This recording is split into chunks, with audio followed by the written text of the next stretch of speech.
Thank you for those kind words of introduction. I'm going to open up this prospect of human age reversal talk by letting the group know that the entire presentation, all the PowerPoints and hyperlinks are available at the agereversal.net website.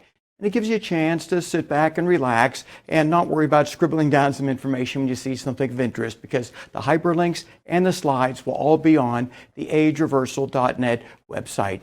I'm going to talk today about research findings since last year's RAADfest, and there's been a lot of them, including what people can do right now to live 5 more years. I'm going to talk about a study that we're funding in which we're going to seek to repopulate bone marrow from old people with autologous induced hematopoietic stem cells to reverse immune senescence, and some transhumanist advances that have occurred over the last few months. For those who don't know me, I founded a group called Life Extension in 1977. In 1980, we started publishing a newsletter. We've since grown to the world's largest consumer-based anti-aging medical group. We send out a magazine every month to let our supporters know what they can do now to reduce their risk of degenerative illness, what they may be able to do to delay aging, and what they can do potentially to reverse certain aspects of pathological aging in their bodies. We have interviews with people like Dr. Church, who enlightens us on what he's doing to potentially enable indefinitely extended human lifespan. So just to review, in 1980, we started Anti-Aging News, changed the name to Life Extension Report in 1986. By 1994, we had so much information available, we converted to a magazine. And last month, we sent out over 400,000 copies to people who are very interested in reading about what they can do to live longer. Now, our controversial contention is that it may be possible to reverse aging in people today. And we say this based on a lot of evidence, including dozens of studies on parabiosis research, where they circulate young blood into old animals on a continuous basis, and the old animals grow biologically younger. This research has been replicated many, many times, starting from the 1950s all the way up until recent times. This motivated me to do my own study. I wanted to see, does this really extend lifespan or quality of life? And the good news is we took a group of rats, about 60 human equivalent years, and we gave them intraperitoneal injections of young rat plasma every 2 weeks. And guess what? The rats receiving the young plasma every 2 weeks lived longer, but more impressively, their quality of life was much longer. So the young plasma group, you can see with the solid black dots, and they lived longer and they lived healthier compared to the control group not receiving the young plasma. And sometimes, well, the picture really tells a story. And here you see the control group not receiving young plasma on the left. It's looking older. Its coat has lost its nice white color. It's heavier. And then the young plasma treated rat, and again, starting these at 60 human equivalent years, it looks younger and it behaved younger. Here's another picture where we have 3 of the treated rats. They look younger, and then the one without the young plasma, it looked older and it behaved older in the cage. So quality of life is a big thing. Again, another picture. On each side are young plasma treated rats. In the middle, one that didn't get the young plasma, it didn't live as long, and its quality of life was significantly reduced. One more picture, again, 2 of the treated rats on each side, the control rat in the middle, just looking older and not living as long. So here's an expanded description of this study. We intraperitoneally injected the young rat plasma into 60-year-old human equivalent rats, and we saw an extension of lifespan. Now, a human equivalent estimate of how much longer? Well, a 70-year-old human getting this treatment might live to be 77 as opposed to the control group. Very hard, though, to translate rat findings into human findings, but at least we saw survival improvements, but most impressively, a transient improvement in quality of life. And this is just a summary from the scientists who did this. This is, by the way, pre-publication research. It won't get published for a couple months. You're seeing it now as you're attending RAADfest. But young plasma seems to possess these revitalizing factors that can improve quality of life and moderately extend their lifespan also. Now, this validates a lot of work that's been done, or I should use the word corroborates. We're corroborating what's been done in dozens of other studies, including one I reported on last year at RAADfest, in which young plasma fractions more than cut in half the epigenetic age of a group of mice. And this is moving forward into a potential new drug that could enable people to grow biologically younger, maybe cut their epigenetic age in half, which would be incredible if that happened. So the big question is, what do we do now to transition these young plasma benefits into old humans? Remember, we can't continuously circulate young plasma into our bodies. It's rather inconvenient to go in every couple of weeks to get young plasma infusions, and it's not going to work as well as if we had the ability to produce young plasma in our bone marrow. And this is where most of our youth emanates from. In youth, our bone marrow produces huge numbers of mesenchymal and hematopoietic stem cells. It's releasing these stem cells into our blood 24/7, around the clock. We're literally, when it comes to hematopoietic stem cells, 1,000 billion cells a day are produced and released. Immune cells, red blood cells, platelets. We grow older, unfortunately, and it declines. Our stem cell function and stem cell numbers, they decline. And unfortunately, this is a problem with aging, and we're seeking to address that. But it's important to understand that the natural way of staying young is to maintain healthy bone marrow. And the incredible news is transcription factors are able to reprogram old cells into induced pluripotent stem cells that can theoretically regenerate our tissues forever. I'm going to talk a lot about transcription factors throughout this presentation. Just to give a short definition, these are proteins that turn on and off gene expression.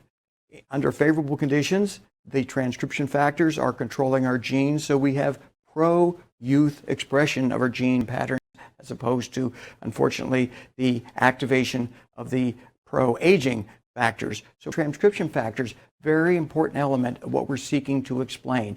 And the Nobel Prize 2012 was awarded to two scientists who were able to identify 4 transcription factors that converted old somatic cells into pluripotent stem cells that can propagate indefinitely. They won the Nobel Prize for this work, and those 4 transcription factors are collectively called Yamanaka factors.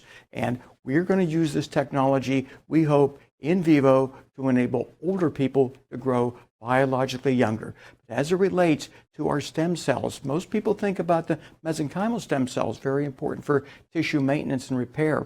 But our hematopoietic stem cells, well, this is what's needed to produce our immune cells, our red blood cells, our platelets. And when we lose our hematopoietic stem cell production capability, we die. It's needed to sustain life. So we're focusing in on research right now, and the good news is in vivo. A study was done, published in 2017, showing if you take out old hematopoietic cells and then reprogram them using transcription factors to turn back on youthful gene expression patterns, guess what?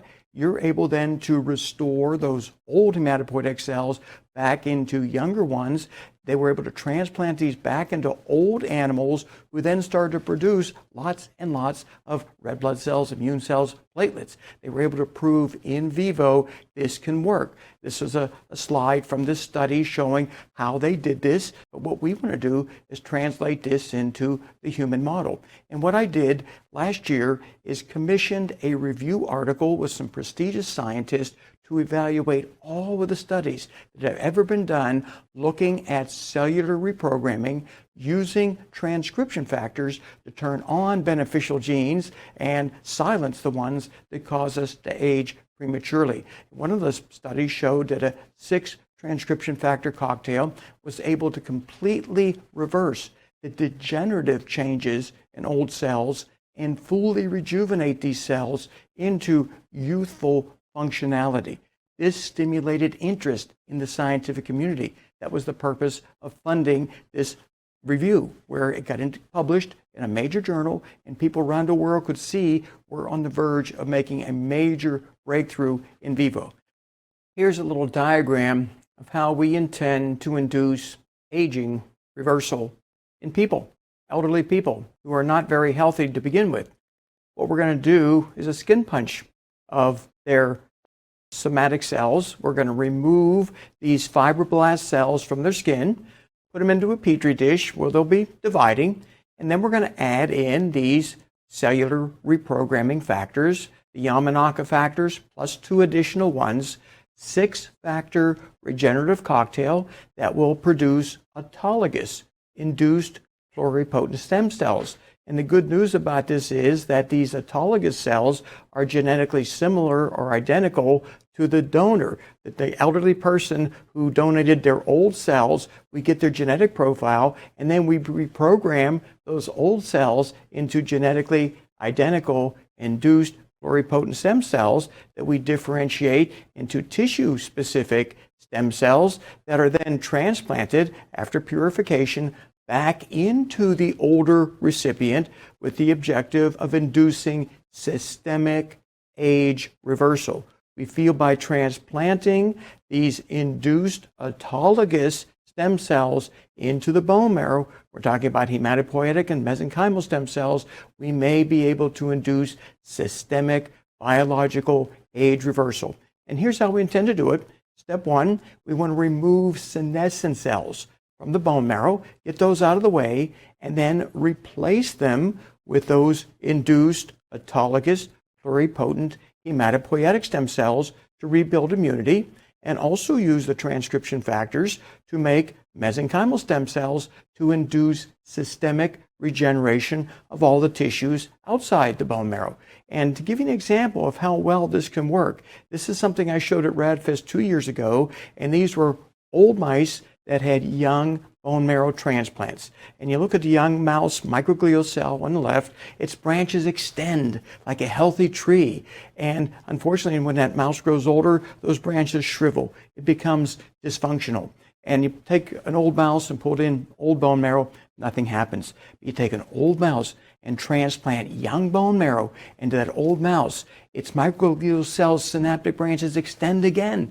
They extend again and they regain functionality. So the brains of these mice are functioning better and their activity levels are improved. You look at the young mouse box on the upper left-hand box, it's gray, and you can see the mice running around a cage, really healthy. But the older ones, of course, they're slowed down, just like old people. But you transplant young bone marrow into old mice, and they start running around a cage and behaving like young mice again. Now, we can't transplant young bone marrow into old people because of graft versus host. And that's why we have a different plan in order to use induced autologous pluripotent stem cells to accomplish the same objective. And there's lots of data substantiating that this can induce a regenerative effect. The study published in 2020 showed significant reductions in mortality with very simple procedures compared to what we plan to do. And this study, published in May 2021, showed that progeroid mice, if you just put in transcription factors in vivo, you increase their lifespan and improve structures throughout their body, improve maximum lifespan in certain groups. So the evidence continues to accumulate that using transcription factors and reprogram genes in our cells to start expressing themselves in more youthful mannerisms. This group is doing something really unique. You send them your mesenchymal stem cells and they differentiate them into tissue-specific progenitor cells to regenerate maybe a kidney, a liver, a heart that's not functioning so well in your body. This group is doing work with autologous stem cell therapy to treat people with hematological malignancies such as leukemia, multiple myeloma. So we have research going on across the board, but it's not focused enough on aging. And that's why we plan to do a study in which we will take fibroblasts, skin punch drawn fibroblasts, replicate those cells, and then reprogram those cells into autologous pluripotent stem cells, repopulate the bone marrow niche with both hematopoietic and mesenchymal stem cells. Remember, these autologous, so the genetic profile is identical or at least similar, and then put those back into that older person to reverse immune senescence and rejuvenate their tissues. So our schematic chart here of what we plan to do to reverse aging. We hope lots of scientists out there see what we're seeking to do and copy us. I only have a few scientific groups that I'm funding right now, but there's hundreds out there that can do this exact same research and perfect it so we can start making older people potentially grow younger very, very soon. Now, I woke up to Apple hijacking my cell phone one Sunday morning with something I couldn't get off, and they were talking about science curing death. And I'm just going to play a few seconds of what they were talking about because they apparently knew I was interested in this and made me listen to this whole presentation, but it's very fascinating. Can science cure death? It sure looks like it. Given the exponential advances in microprocessors and smartphones in his lifetime, he insists the biotech industry will figure out a solution by then. For this reason, Sarayev, like any number of young, optimistic, tech-associated men, believes that if he takes the correct preventative steps now, he might well live forever. So what I'm going to do now is talk about what's transpired since last year's RAADfest. It's quite a bit, by the way, and the billionaires continue to put big money into age reversal research. And they're not doing it just to make money. They don't want to die. And this is what's really fascinating. And the continuing publication of research in which old plasma proteins are removed and it rejuvenates neurological function. It's consistent. This was published in November 2020 in Jarrow Science. And this is something people are doing now. They're using apheresis as a way to remove plasma proteins to enable their brains to hopefully become more efficient.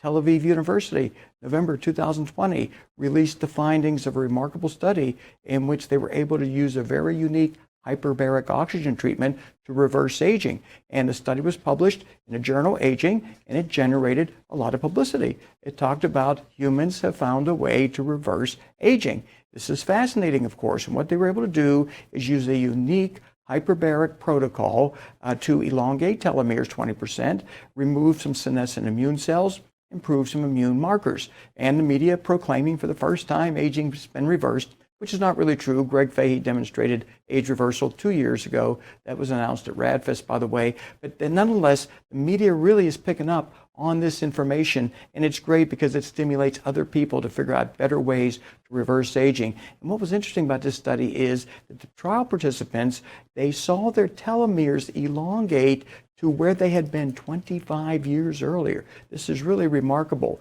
And where you can get this therapy? Well, it's available in North Central Florida at the Aviv Clinic. It's the first one of its kind to offer this technology in the United States. And when we sent our news correspondent up there to see it, wow, the pictures that came back, this looks like something out of a science fiction movie. What I'm going to do now is play a video so you can hear and see exactly what goes on inside these chambers. The clients come into the hyperbaric. We close the doors and increase the pressure to 2 atmospheres. And the clients will fluctuate wearing a mask, breathing in 100% oxygen for 20 minutes. Then they'll remove the mask for 5 minutes, and then they fluctuate that 20 on, 5 off for the 2-hour session. During the hyperbaric, we have these tablets here, and our neurocognitive team develop training programs around what we've seen in each client's cognitive ability. So they're not actually watching television. What they're doing is part of the process, actually. Correct. They're not watching Netflix or listening to music the whole time. We want to actively stimulate the areas of the brain that have shown decline or have shown deficits. So the cost to go to the Aviv clinics, a lot of money, $45,000. And for some people, it's a lot of time. This is a 3-month program, 5 days a week, 2 to 3 hours a day, where you undergo the hyperbaric chamber in a very comfortable position. You breathe in pure oxygen, and you also get cognitive training assessments. So for those who have the time and the money, this looks interesting. Another way, if you can't travel to the Aviv clinics, is you can go to a local hyperbaric chamber, and we priced it around. And to go in there 5 days a week for 3 straight months, and breathe in some pure oxygen, it'll cost you about $18,000. It doesn't give you everything they have to offer, but at least it's more affordable, and you can do this where you live, wherever there are hyperbaric chambers available. But what we did is we interviewed the doctor overseeing this technology. That's me on a Zoom broadcast about a month and a half ago, and the doctor had some profound information to disclose. This again is pre-publication data, but they've done a new study where they've used a multi-prong approach, including intermittent fasting, to achieve average telomere elongation of 40%. I'm going to play a brief replay, a broadcast of what this doctor told us, which we broadcast, by the way, on local TV on a program that we have in South Florida. So listen to what this doctor says. It's just absolutely fascinating. What we have over here, we have better results than the results we had in the clinical study. We have here prolongation of telomeres with an average of 40%, which is double the size that we had in the clinical study. Why? Because we are adding other intervention freely to the hyperbaric. Then the effect is synergistically. So what he just told you corroborates what we've been talking about at RAADfest since the inception, and that is you have to optimize the fundamentals of good health. That's level one, before you move into experimental age reversal interventions. Because if you are fundamentally unhealthy to begin with, it may negate any benefits that we can enable you to obtain by experimenting with all kinds of therapies. So please stay healthy or get healthy today. Stay alive long enough until the time, well, when drugs like this become available. I'm again going in chronological order from last year's RAADfest, just a couple months after RAADfest. One drug used just a few times was able to restore cognitive function in aged mice. It was able to restore memory. It would prevent hearing loss, improve immune function. This is one drug, just a few doses, doing some miraculous work in these old mice. It's probably in the approval process now, which could take years, which is why we have to stay healthy now, waiting for these drugs to become available to save our life. And again, transcription factors. David Sinclair at Harvard did a fascinating study where they damaged the optic nerve traumatically, and they caused the mice to lose vision. And then they used just 3 transcription factors to regenerate the axons in the optic nerve to restore vision. So this is an in vivo, meaning an inanimal model of using transcription factors to repair something that enabled the mice to see again, restoring vision using transcription factors to repair the axons, which make up the optic nerve connecting our eye to our brain. Fascinating research. So the end of 2020, Fortune's annual investor's guide. This is read by the titans of industry, big pharma, investors, philanthropists. This is what they look at. And what it talked about is the most exciting opportunity to improve the health of the world is to understand the biology of aging. They talked about what you've learned at RAADfest over the last couple of years about various age reversal interventions. And they talked about that if we fail to develop treatments to reverse biological aging, we're in for a healthcare cost tsunami. We're talking about Medicare and private insurance losing the money, going bankrupt, if we don't figure out a way to reverse aging in people today. And they talked about the need to launch an Operation Warp Speed against biological aging.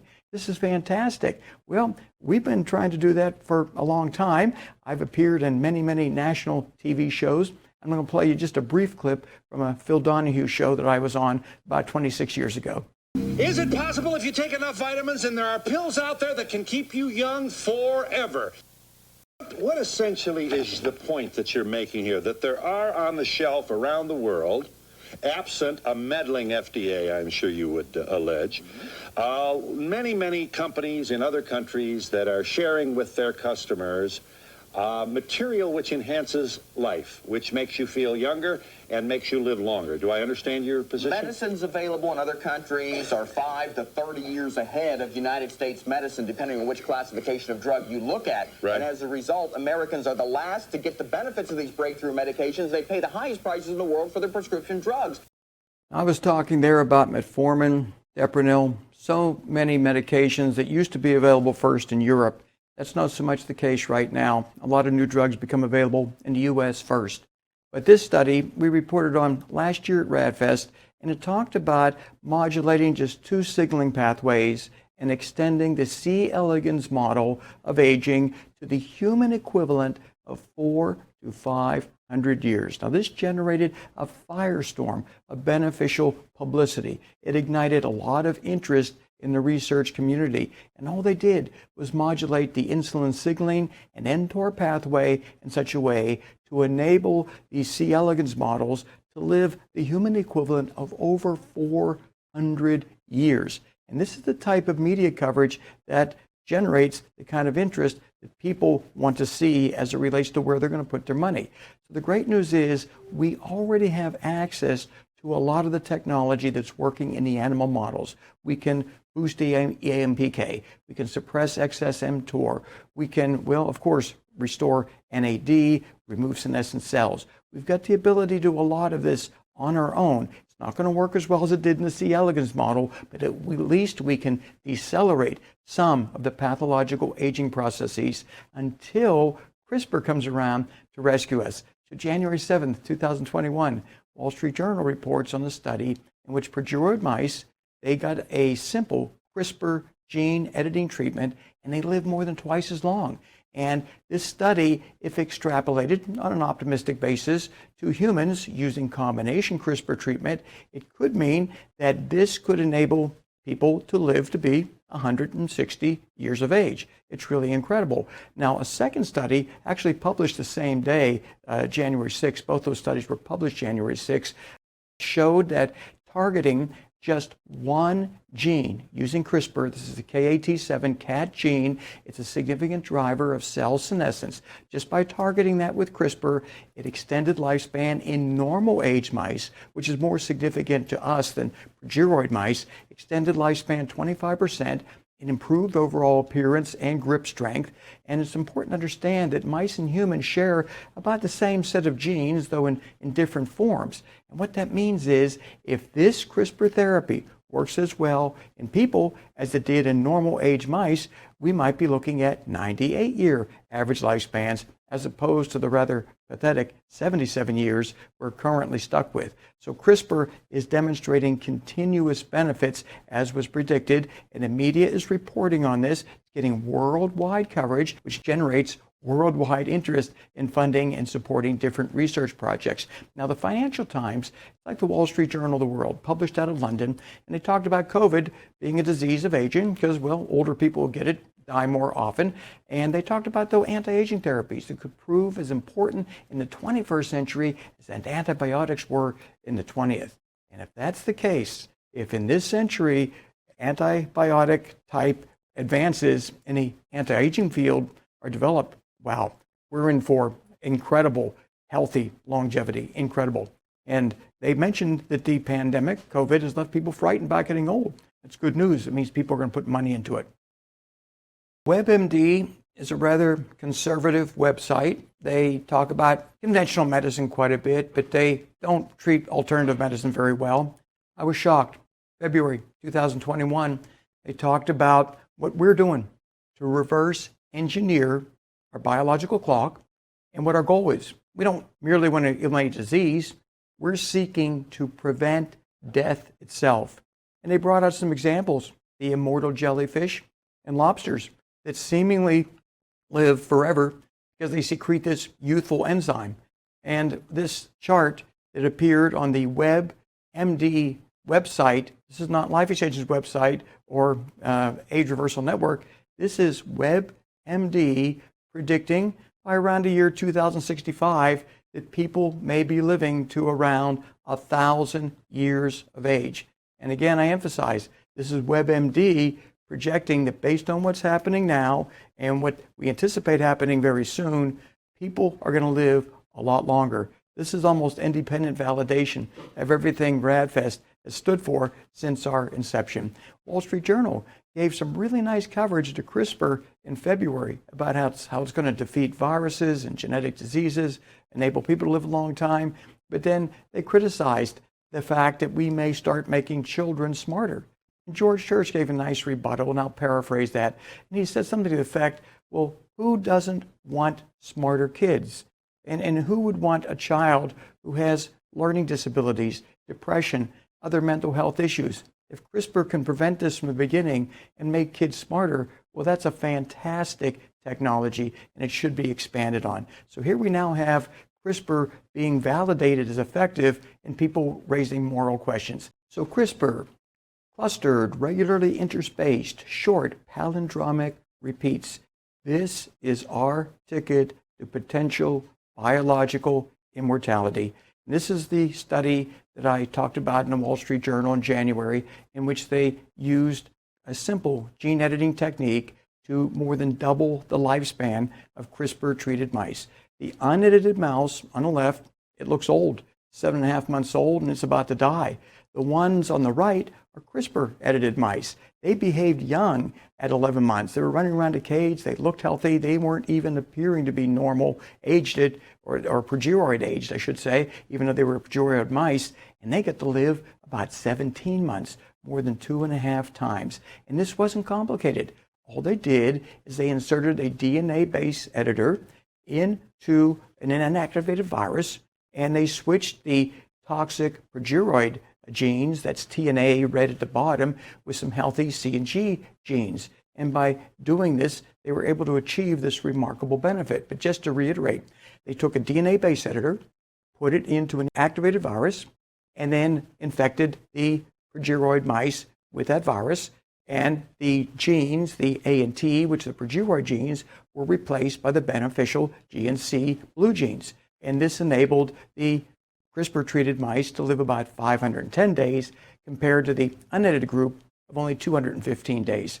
And again, an optimistic extrapolation, if we can do this in people, well, we're looking at about 160 years of life as opposed to the 80 years we're supposed to live now. The great news is George Church has already done it. A single dose of combination gene therapy yielded all of these benefits. And it's generated lots and lots of media coverage for George Church. I've shown these before at RAADfest. He's gotten incredible publicity, just absolutely incredible publicity. And other research into CRISPR is showing, well, if you modulate your genes, edit your genes, you can probably discard a lot of the medications you're taking because it'll keep your lipids and other pathological factors under control without having to take a bunch of pills. This is really incredible. The New York Times in March did a nice book review about two scientists who won the Nobel Prize in Chemistry in 2020 for their CRISPR-Cas9 research in engineering humans to better resist disease. This is getting national and international recognition that we are transcending towards radically extended healthy human lifespans. Now, we know about Dr. Barzilai. He is spearheading the metformin clinical trial at the Albert Einstein School of Medicine. That's been reported on quite a bit.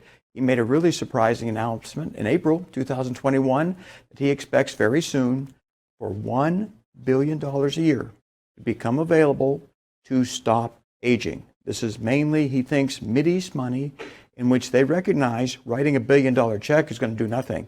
It's got to be $1 billion every year until aging itself is cured. This is incredible news. In other words, the work we're doing to get the publicity and get the scientific community together and people start reading about the fact that we might be able to cure aging, they're starting to consider putting serious money into this happening. So the metformin study, it was approved in 2015. Nobody ever thought we'd get any funding. And the good news is, in March of 2021, a second metformin study was approved to treat frailty. This is based in San Antonio, by the way. Albert Einstein School of Medicine's in New York City. And, well, a third trial on metformin, on taking the metformin plus healthy eating and exercise to see if it can also reduce frailty, improve markers of senescence in older people. So what was first challenged is whether or not the FDA would ever approve a study on a drug to deal with aging. Not only did they approve the first metformin study, they approved 2 more. 3 metformin studies going on right now to see if it can slow or reverse biological aging. And well, we already know it can help because Greg Fahey reported in 2019 at RAADfest that you combine metformin with DHEA and growth hormone for a year, you get to reverse aging, 2.5 biological years. Fantastic. This generated international media coverage, and it's one of the reasons why money is starting to come out of the pockets of wealthy people, because they want to see their aging process go in reverse. Now, we've been talking about metformin since 1995 in our Life Extension magazine. The FDA, of course, went berserk when we did stuff like this, but it didn't matter. We needed to save lives and let people know they could get metformin and other medications that could enable them to live longer, and we continue to talk about the benefits of metformin, including potential ways of preventing cancer using metformin and using it as an adjuvant cancer treatment. So the problem is the delays. Metformin was approved in England in 1958. We listed it as an anti-aging drug in 1995. It took 20 years for someone to put together a study to get the FDA to approve it to treat aging, and no one thought it would get any money, but it did in 2019, $75 million. Including $40 million from an anonymous donor. So that is way too much time for something to be discovered before it's tested in people. And this is the major impediment to us advancing the science into the clinical arena. Bureaucratic delays. We've got to break down these barriers so that we can gain immediate access to any therapy that can potentially reverse our aging process. So again, moving forward chronologically from last year's RAADfest, a potential shortcut until CRISPR is perfected, a way of highly specifically altering DNA methylation patterns to turn on those beneficial genes and silence the ones that cause us to prematurely age. They call this CRISPR-2, and while it's not exactly CRISPR, it's a way of using DNA methylation to activate those beneficial pro-youth genes and turn off the ones that are causing us to degenerate and age prematurely. Now, here's an individual who I have a lot of respect for, Michael Grieve. He's putting in some big money to study a broad spectrum of therapies that could enable us to reverse aging in people today. Congratulations, Michael Grieve, for doing this. Rapamycin, we've talked about this for years at RAADfest, and a study came out in April showing it can help with Alzheimer's, at least if you're a mouse. We think rapamycin can help with a broad range of diseases. And the great news is a study that I announced last year, they had everything in place to do the study, but they had no money. And by virtue of me announcing it, some other publicity, they've raised $485,000. This is spectacular, and it's going to enable them to enroll study subjects at a low cost of only $360. I'm going to talk more about this study tomorrow at the clinical trials presentation that I'm doing. But the good news is the rapamycin study has gotten funding and people can participate at a very low cost. Senolytics, well, these are beneficial for every part of our body. But if we're suffering any type of kidney dysfunction, especially early stage renal failure, maybe senolytic treatment could get rid of the senescent cells in the kidneys and improve your kidney function. Anyone suffering from a kidney disorder should consider some experimental senolytic treatments that are being made available around the country. And great news as it relates to senolysis, the removal of senescent cells. The Buck Institute announced in June that they have been able to precisely measure the destruction of senescent cells in response to different senolytic combinations. And the USDA is funding research right now at Tufts University to make this measuring technology available to people, measuring the ability of senolytic drugs and nutrients to destroy senescent cells. We're partnering with the people at Tufts, our Age Reversal Network, to assist in getting humans into clinical trials where we give them different senolytic drugs and nutrients and see how well we can measure the senolytic benefit of those nutrients, drugs, and other compounds. This is really breakthrough news that we're seeing. SIR-2 and 6, overexpression. It's been shown to extend life in mice way back in 2012. 2021, study confirms that. Median lifespan extended along with maximum lifespan by boosting a sirtuin 6 protein in our cells. So how can we do that now? Well, eat well. Olive oil, fasting, healthy vegetables that contain high levels of cyanidins. These all help raise the sirtuin 6 protein in our cells, and we already know they're good for us anyway. So healthy diet can help us derive the kind of benefits shown in this study. So amyloidosis, this is a protein misfolding disorder. There's a number of different types. This particular one I'm going to talk about is transthyretin amyloidosis, where lots of misfolded transthyretin proteins are circulated through the body. They destroy the heart, our digestive tract, our liver. It's a horrible, horrible disease. And guess what? CRISPR, for the first time in a human trial, was shown to reduce serum levels of this destructive transthyretin misfolded protein by 87%. This is the first time in vivo, whole human research using CRISPR has been able to treat a very serious disorder. It opens up the floodgates to using CRISPR to treat a whole lot of other genetic related diseases. In the U.S. military, they're testing NAD precursors to see if it can enhance performance and endurance level in military personnel. That's rather important. But you learned about NAD boosting therapies way back in 2014. And you also learned that, well, when we get older, at age 50, we only have about half the NAD we had at age 20. And by age 80, well, we don't have hardly any at all. And it's why a lot of people, unfortunately around 80, start to lose their youth, their vitality, and their very, very life. The value of targeting aging. This was published just a couple months ago in Nature Aging, and it showed that if we can improve human life expectancy just 1 year, it's worth 38 trillion. If we can do it by 10 years, and we're looking to improve it a lot more than 10 years, 367 trillion to the U.S. economy. This solves the Medicare cost crisis and all the other unfunded liabilities this country is facing. And the great news is this kind of data has prompted at least a proposed federal budget, $6.5 billion, to study what they call gerosciences. They want to figure out a way to improve human life expectancy to save the federal government and private and public insurance companies a lot of money. This is all trending in the favor of what we've been advocating for decades at Life Extension and well since 2016 at RAADfest. Now, the GDF-11 being used by some people already, but I helped fund a company in 2016, and they partnered with Harvard to bring GDF-11 to humanity.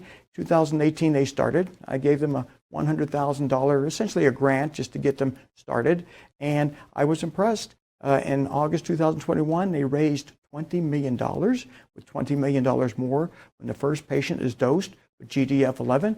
They're looking to enhance stroke recovery, treat obesity, type 2 diabetes, intracranial hemorrhages using GDF-11. Think if you have this in your body already, maybe you can prevent a lot of these problems from happening. We can't wait till this research comes out and we see how well it works. Sergey Young, he's got this longevity vision fund that invests in all kind of promising technologies aimed at enabling people to live many hundreds of years. We love people who are looking to make money at enabling us to live longer. It's an incredible mission statement, and we compliment Sergey Young and many others for following through on this technology. This study came out just about a month ago, and it showed that if you give long-term senolytic treatment to mice, it prevents intravertebral disc degeneration. And this is what causes chronic back pain and disability in people not just old but middle age.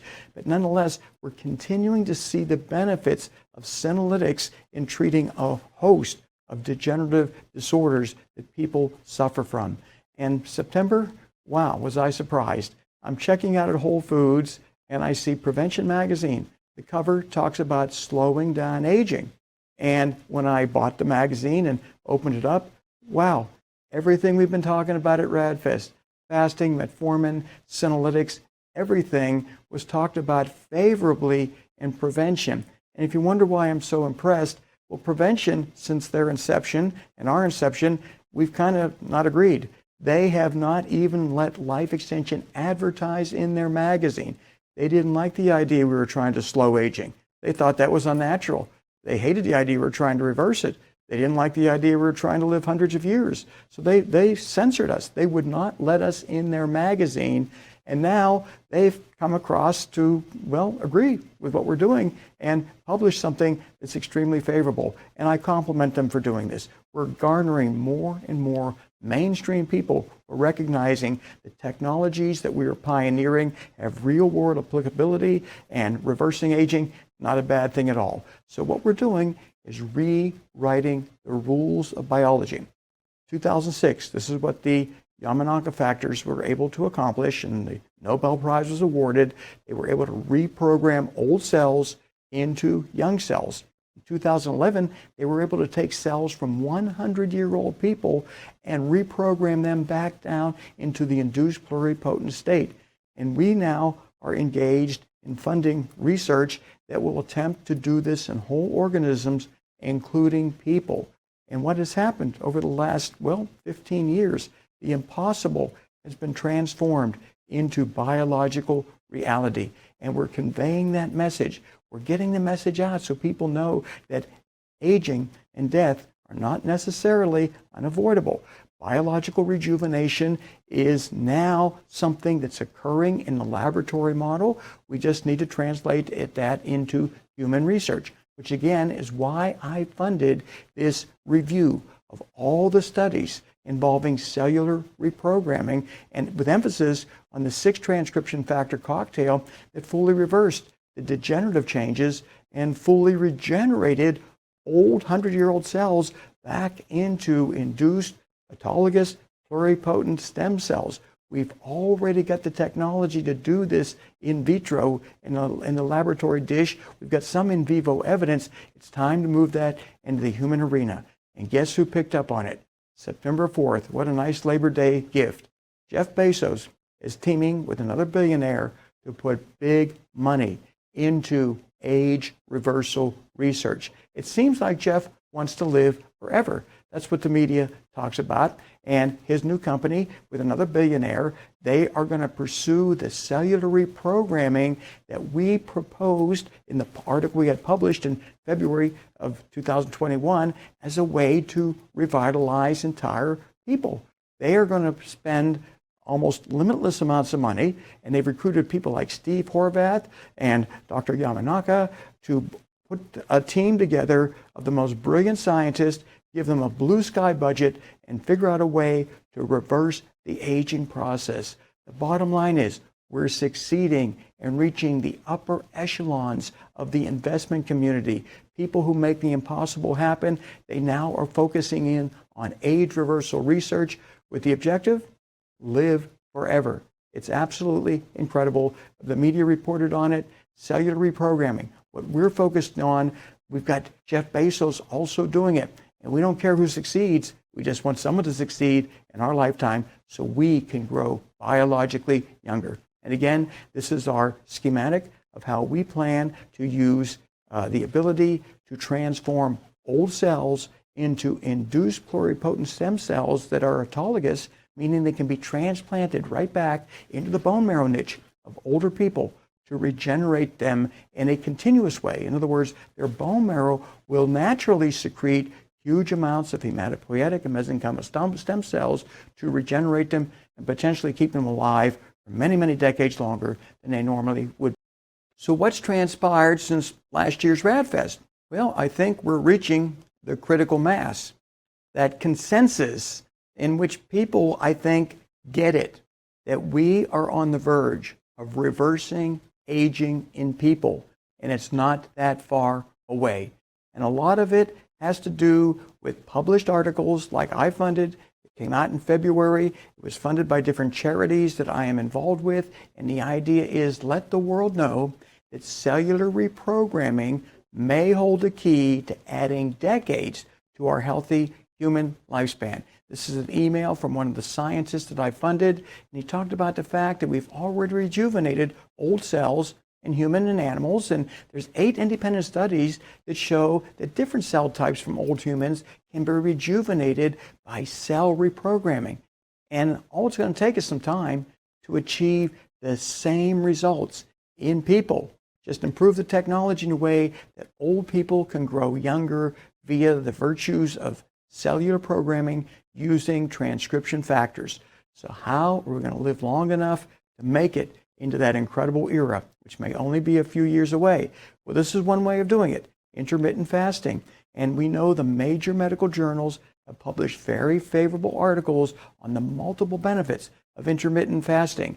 Pretty much all the diseases that affect us with aging can be at least ameliorated, reduced in risk incident if we pay attention to how we eat. And this study came out right after RAADfest in Nature Research, and it's one of the more profound studies showing that we can just avoid eating from the time we wake up to the evening time, 14 to 15 hours, weight loss, blood pressure reduction, reduced risk of cancer, improved immune functions, maybe greater resistance to COVID.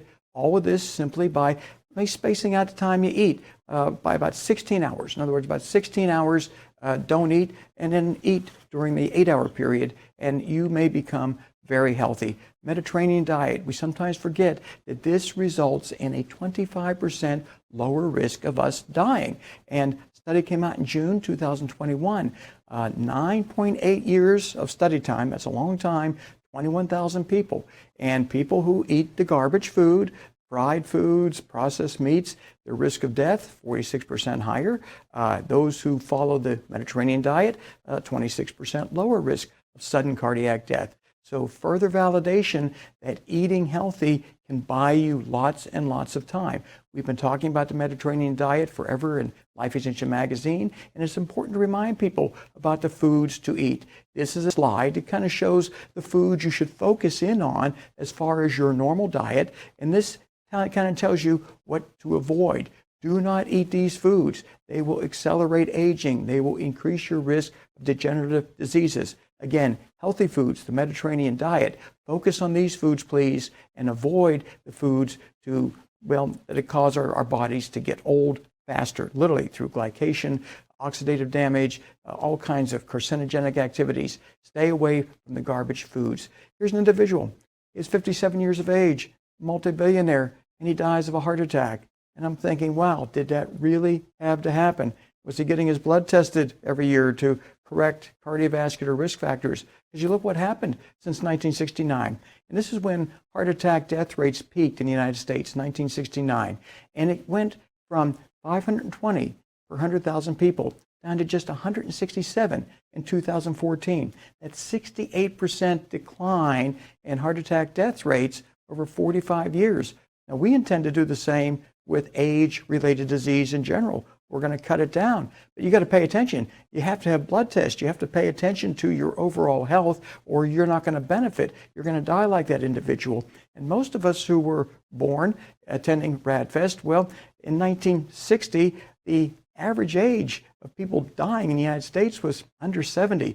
Kind of frightening because we want to live a lot longer than 70, and yet there's a way that's been identified that can add about 4.7 years to your already extended lifespan, and that is the omega-3 index blood test. This is offered by analytical labs around the country. We also offer it at Life Extension, but what studies have consistently shown that is if your omega-3 index score is over 6.8%, you live about 5 years longer. Move it over 8%, you may even get more life extension occurring. And what happened in 2018, a study came out and it showed that people with an RBC, red blood cell score, that's a measure of long-term omega-3 status, just over 6.8% compared to those under 4.2%, well, they had a lower risk of death. In other words, just this one measure alone reduces your risk of dying. Now, that was one study in 2018. June 2021, a more elaborate study. This went on with 2,000 people plus over an 11-year period. And again, if your omega-3 index is over 6.8%, and it's not hard to attain, by the way. You can do it with cold water fish. You don't even need supplements. But keep it over 6.8%, and you can then live about 4.7 additional years. If you don't get any other takeaways from this year's RAADfest, this one, have an omega-3 index test. If you're over 6.8%, you're in good shape. And if you're under, well, do something about it. And what we found is amongst our life extension supporters who allegedly eat healthy and they take fish oil supplements, only about half of them had an index score, omega-3 index score, over 6.8%. And all they have to do to bump that up from under 4.2 to over 6.8 is eat more cold water fish or add about 1,300 milligrams of EPA DHA fish oil supplements. It doesn't involve gobbling down huge amounts of fish oil to derive these incredible benefits. Now, we charge $79. This is an at-home test, and if your omega-3 index is over 6.8 or over 8, and some people's are, you may not even need fish oil supplements. So this test could save you some money, save you some time taking pills if you don't need to take those pills. So you can order this test at lifeextension.com/blood, or you can order it other places. I don't really care. I just want you to get it so you know where your score is and move it up to 6.8% and achieve that additional 4.7 years. But it's a reality. Very wealthy people with a lot of money, they're often very generous. They make lots of charitable contributions, but they don't focus in on aging. And they have all this money and they wind up dying when they don't have to. They could have lived a lot longer. And this is really an interesting individual. He helped push through a cure for hepatitis C. This is one of those few true medical breakthroughs where an incurable disease, hepatitis C, was cured with a drug, Sovaldi. And this individual apparently walked to work, and he thought that was probably very healthy to do. And on his way home, walking home, he took a fall and he died. And I don't think when he woke up that morning, he thought that he was going to die that day simply by taking a walk and falling. But what this is an example of the frailty that occurs with aging that many of us are not aware of. We think we are as agile and capable as we were a couple years ago, and we're not. If we're over 40 to 50, frailty is there. It's slowly creeping up on us. So I advocate people, be careful. Avoid falls. Don't take anything for granted. This individual, very successful, a lot of money, but he's dead because he took a fall. We don't want that to happen. And this is what I'm running into. More and more of our aging supporters are delaying intervening into their aging process. They're also delaying funding age reversal research. They reach a point where they're hanging by a thread. And then they come to me and they say, well, I'm ready for it. And I say, you're too frail. I'm afraid to do anything with you because you may die during the intervention. So don't wait till you're hanging by a thread to consider doing something about biological aging. So as it relates to transhumanist advances, New England Journal of Medicine reports in July that for the first time, they took a stroke paralyzed patient and they connected a transmitter to his brain in a way that he could transmit words from his brain directly onto a computer screen. Wow, a brain implant in a stroke paralyzed patient talking, not with his mouth, his brain talking to a computer and it translating what he's thinking into words. Our human brain cloud interface expert, Nuno Martins, was very favorable about this type of technology, validating what he's doing to eventually translate our consciousness, our entire being into the cloud if we want it. And Dr. Martins, he had a publication back in 2019 in the Frontiers of Neuroscience that described exactly how human brains are going to be connected to the internet in the next few decades. In other words, we're going to have a backup copy of ourselves in the internet. In the meantime, use our connection, our implant in our brain to talk to the internet, just like we use our cell phones now to get a lot of information immediately. And this published study that Dr. Martin put out, it got a lot of media coverage. The idea of merging our brain with the cloud is something that people are starting to recognize. And what was interesting is Dr. Martin's publication on the human brain cloud interface, it attracted more views than 90% of 67 other Frontiers in Science journals. There was so much interest in this from, well, guess what? Apple, Google, Microsoft, everybody thought this is the future. Once we establish human brain cloud interfaces, then we don't need cell phones anymore.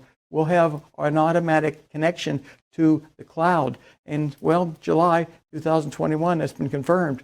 Elon Musk, he's got a new startup, raises $205 million from Google and others to develop a Neuralink where high bandwidth brain implants will communicate directly with computers and phones.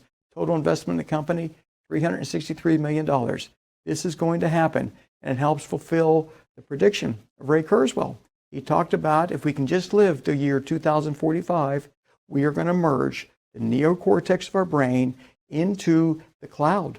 We're going to merge with the computer and then engage in limitless self-improvement cycles. And the result is going to be super intelligence that advances our abilities to the incomprehensible level of immortality. This is Ray Kurzweil's exit plan to achieve immortality, and it's being validated with research and money putting into this technology today. And for those who question if this is really going to happen, go back to 1903. Man had never been able to achieve heavier than air flight, and a glider with a little engine takes off and flies 120 feet. It makes international headline news. But the critics, and they're always out there, the naysayers, said this is never going to translate into anything meaningful. There will never be any such thing as flying buses.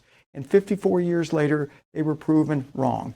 Intercontinental jet air travel, just 54 years later, after the Wright brothers demonstrated you can really fly, they've got intercontinental jets flying all over the place. And then, well, 118 years later, we've got the rover landing on Mars. It wasn't the first time, but this rover had a helicopter on it. And this Wall Street Journal article kind of compared, well, here we were in 1903, man had never flown before, they prove it can work, and now we've got a rover all traveling around Mars with a helicopter that then flies around Mars and lands back on the rover and transmits data back on Earth. And by the way, we're controlling that all from Earth. This is robotic technology on Mars. So if you can see the analogies where until 1903, man had never flown.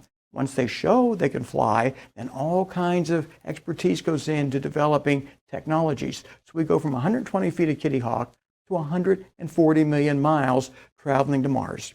2011, cells from a 100-year-old human were fully regenerated using transcription factors to reprogram the cells back into an embryonic stem cell phase where they can rejuvenate tissues throughout the body. 2022, we're looking to do large animal studies to see if we can use autologous induced pluripotent stem cells for systemic regeneration. Systemic regeneration. And I wasn't sure if I was going to show this slide, but I'm going to do it anyway. 1903, we fly. 2021, we're on Mars. Well, what if human lifespans could increase at the same rate as aviation and space travel? Well, the oldest living human died at age 122. Now, if we reach that escape velocity that Ray Kurzweil predicts, well, we could theoretically be living billions of years if the same numerical extrapolation is made. Just for the heck of it, I thought I'd throw that slide up there. This individual won't get the benefit because he's no longer around.